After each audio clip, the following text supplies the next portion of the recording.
Bom, estamos aqui no programa de entrevistas da Implant News 10 anos e tenho o prazer de estar com o professor Dr. Sérgio Jorge Jaime, que eu gostaria de falar um pouquinho com você sobre o assunto de cirurgia de implantes, mais voltado para a parte de reconstrução, propriamente, e os avanços dos últimos 10 anos que a gente teve na parte de implantodontia. E a primeira pergunta que eu quero te fazer, como você mesmo costuma dizer, está relacionado ao calcanhar de Aquiles do cirurgião dentista na implantodontia, que é a reabilitação em áreas posteriores, tanto de maxila como principalmente mandíbula, que a gente sabe da dificuldade que é reabilitar essas regiões. Eu gostaria de saber de você qual que é o estado da arte hoje, como é que a implantodontia se comporta hoje nesse tipo de intervenção.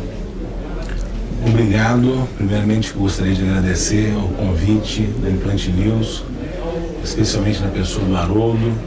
Obrigado ao Cosmo, que é um grande amigo, ao Aloísio, que me fez o convite também pessoalmente. E eu gosto muito do calcanhar de Aquiles, como ele disse, porque para mim é um grande problema para todo reabilitador oral. O paciente tem dentes sadios na parte anterior da mandíbula e uma atrofia muito grande na parte posterior, na parte dentro posterior. Os enxertos ósseos não funcionam bem nessa região da mandíbula. É um grande problema. A outra técnica que a gente poderia usar seria a distração osteogênica, que também eu não considero a melhor técnica, porque a gente não consegue determinar onde que vai direcionar o crescimento do osso, além de ter um fator determinante de contaminação, porque o extrator, parte desse aparelho, vai ficar em contato com o meio bucal. E eu voltei a fazer as lateralizações do nervo mandibular, que eu acho que resolve o problema, agora ainda mais com o advento do ultrassom cirúrgico, do piezo surgery. A gente sabe que com o piezo surgery, a morbidade desses procedimentos, elas praticamente virou uma cirurgia praticamente de rotina, né? Altamente segura. Queria que você abordasse um pouco mais sobre isso, com imagens, sem imagens, enfim, explanando para quem não está nos escutando, qual que é a tua experiência, que eu sei que é muito grande, talvez uma pessoa que mais faça lateralização hoje no Brasil seja você, em termos de intervenção, usando protótipos, usando o que nós mais temos de moderno em tecnologia hoje, tanto na parte de imagem, como na parte prática clínica cirúrgica. Eu uso o piezo como rotina. Então a osteotomia, teoricamente o piezo ele corta só tecido duro. Então as nossas osteotomias ficou muito mais simples de fazer, principalmente a osteotomia vertical. Vou demonstrar isso mostrando aqui um caso para vocês. Então observe ali o forame mentoniano. Para fazer essa lateralização você tem que determinar o início dela, começa com o forame mentoniano. Essa osteotomia, principalmente a osteotomia vertical, que é perigosa, de você lesar o nervo quando você está cortando esse osso com fresa ou com uma broca, né? E com o piezo ele não tem esse perigo, porque ele só corta tecido duro. Na maxila, a gente sabe que a gente pode fazer reconstruções parciais, posteriores ou anteriores é um pouco mais previsível, mas as posteriores, quando a gente não tem estrutura óssea na região posterior parcial, antes da gente entrar nas reconstruções totais, me fala o teu parecer hoje na implantodontia moderna, qual o teu critério de avaliação para reconstruir uma maxila posterior parcial, ou com enxerto, ou sem enxerto. Basicamente, qual que é o teu ponto de vista hoje em relação à abordagem da maxila posterior parcial? A parcial, provavelmente você vai ter que fazer um enxerto de reconstrução óssea, de enxerto com levantamento do seio maxilar. É um procedimento, vamos dizer, eu não posso dizer que é simples, porque não é simples. Mas é um procedimento rápido, desde que você conheça a técnica, deve ser bem planejado, nós devemos fazer um planejamento com tomografia, com prototipagem, aí você consegue fazer essa cirurgia com mais segurança, usando o levantamento do assoalho do seio maxilar, e existe uma gama de materiais competentes para se fazer isso, desde biomateriais associados com enxertos autógenos, proteínas morfogenéticas. Então nós conseguimos um resultado muito satisfatório. Reconstrução total da maxila. Eu quero saber a tua posição em relação à reconstrução de uma forma usando o que nós temos de mais moderno. Podemos falar um pouco das proteínas morfogenéticas, porque você tem uma grande experiência. Eu quero que você fale um pouco sobre a forma de tratar isso no transoperatório. E, extrapolando um pouquinho mais, traz um paralelo quanto à aplicabilidade do implante zigomático, sim ou não, quando utilizá-los, se utilizá-los. Então eu vou começar a parte de maxila atrófica, vamos chamar assim, que são as maxilas muito reabsorvidas. O implante zigomático, se a gente for fazer uma retrospectiva, o que o professor Branemark disse em várias ocasiões? A descoberta do implante zigomático... Pacientes mutilados. Mutilados, exatamente. Então ele procurou ancoragem nos ossos mais distantes. Por isso que ele é ancorado no zigoma.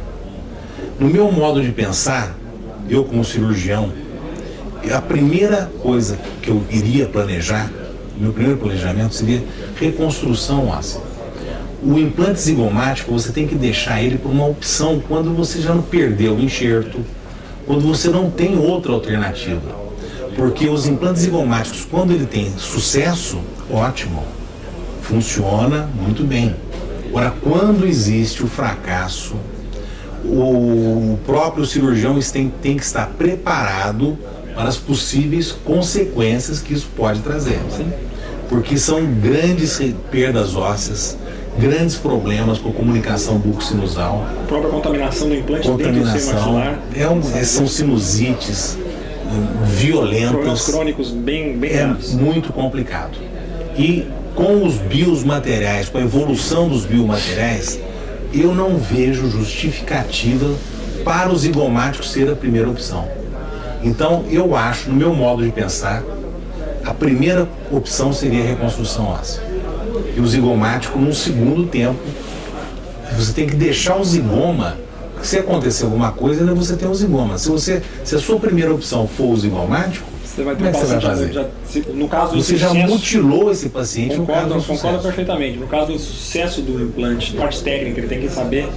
E assim, aproveitando esse assunto, para você passar um pouco da sua experiência em relação a um detalhe, que alguns cirurgiões que podem estar nos assistindo depois vão, de certa forma, indicar ou não o zigomático em detrimento do que eu vou te falar agora.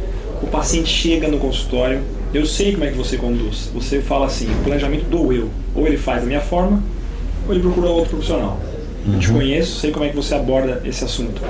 Mas muitos colegas se sentem seguros, às vezes, quando o paciente chega no seu consultório com um imediatismo muito grande. Eu ouvi falar, eu quero isso aí, eu sei que faz amanhã, se puder.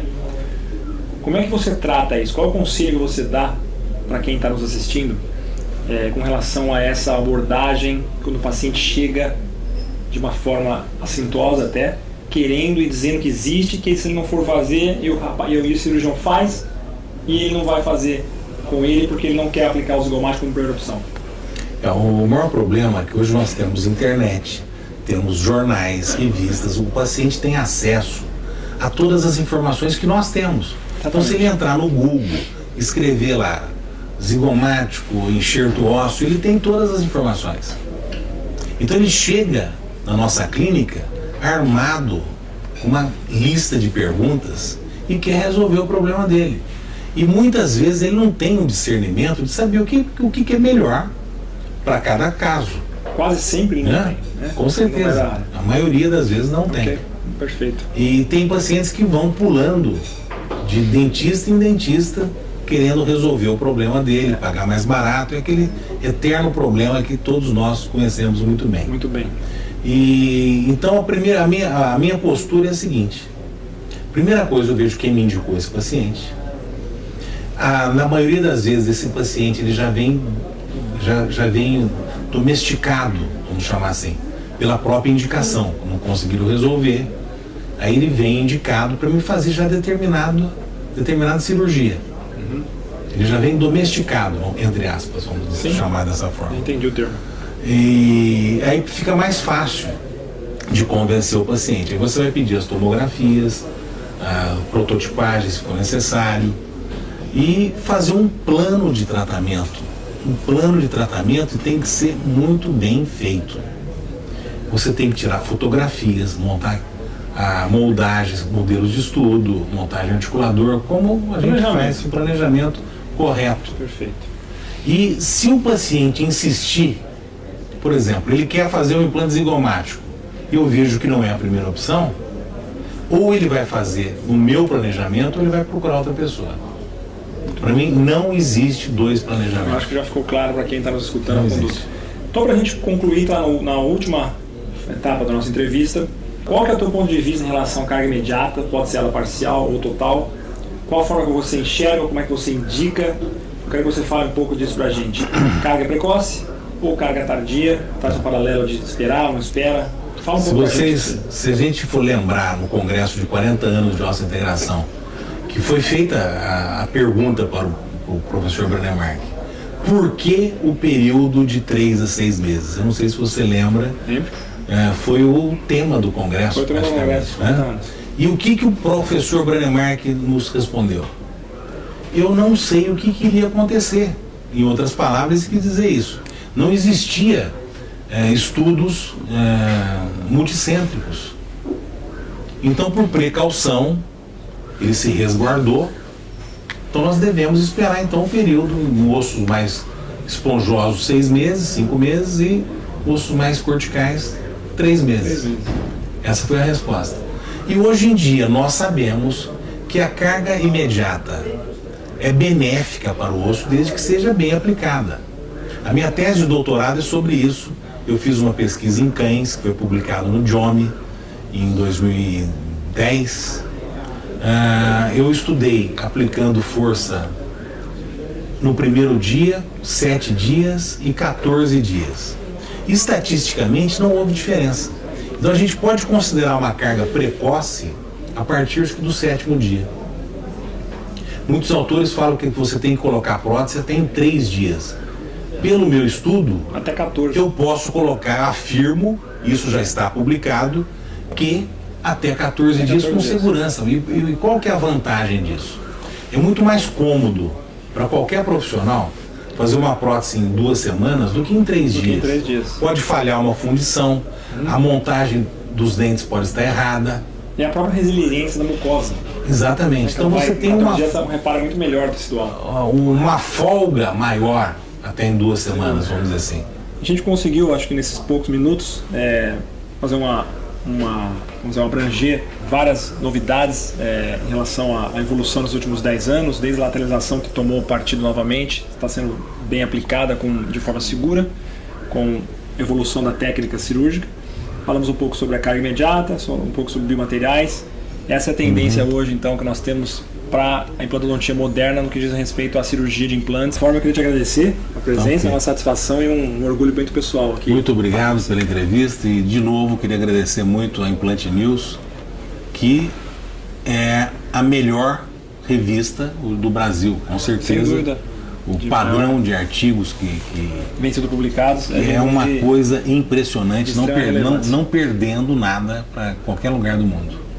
Obrigado, então.